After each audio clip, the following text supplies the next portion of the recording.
చిన్న ఉద్యోగులు, మధ్యతరగతి కుటుంబాలకు కేంద్ర మంత్రి నిర్మలా సీతారామన్ గుడ్ న్యూస్ చెప్పారు. ఇవాళ పార్లమెంట్లో 8వసారి కేంద్ర బడ్జెట్ ప్రవేశపెట్టిన నిర్మల ఇన్కమ్ ట్యాక్స్ విషయంలో కీలక ప్రకటన చేశారు. 12 లక్షల వరకు ఆదాయంపై పన్ను చెల్లించాల్సిన పని లేదని స్పష్టం చేశారు.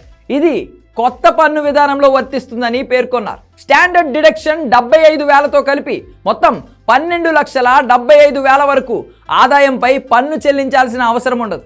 ఇవే కాకుండా మధ్యతరగతి కుటుంబాలకు ఊరటనిచ్చే ఎన్నో అంశాలను బడ్జెట్లో ప్రవేశపెట్టారు. దీంతో మధ్యతరగతి వర్గంపై వరాలు జల్లు కురిపించినట్లు అయింది. ఈ కొత్త నిర్ణయంతో 12 లక్షల వరకు ఆదాయం ఉన్న వారికి కొత్త పన్ను విధానంలో ఏకంగా 80,000 వరకు ఆదా కానుంది. ఇప్పుడు మాత్రం కొత్త పన్ను విధానంలో స్టాండర్డ్ డిడక్షన్తో కలిపి మొత్తం 7,75,000 వరకు ఆదాయంపై మాత్రం ట్యాక్స్ లేదు. ఇప్పుడు కొత్త ఆదాయ పన్ను విధానంలో పన్ను స్లాబుల్ని మరోసారి సవరించారు.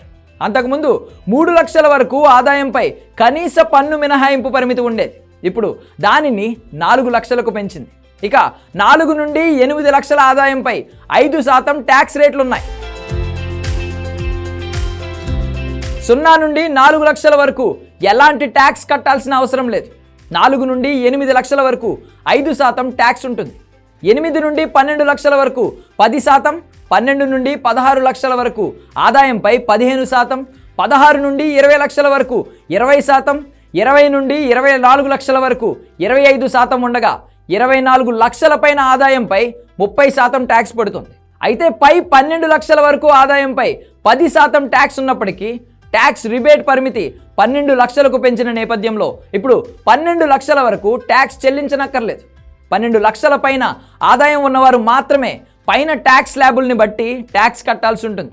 ఇదే సమయంలో ఆదాయపు పన్ను చెల్లింపుదారులకు సంబంధించి మరికొన్ని కీలక ప్రకటనలు చేశారు. వృద్ధులకు వడ్డీపై టీసీఎస్ ఊరట కలిగించింది ప్రభుత్వం. 36 ఔషధాలపై బేసిక్ కస్టమ్స్ డ్యూటీ తొలగించింది. బీమా రంగంలో ఎఫ్డిఐ పరిమితి 100%కి పెంచింది.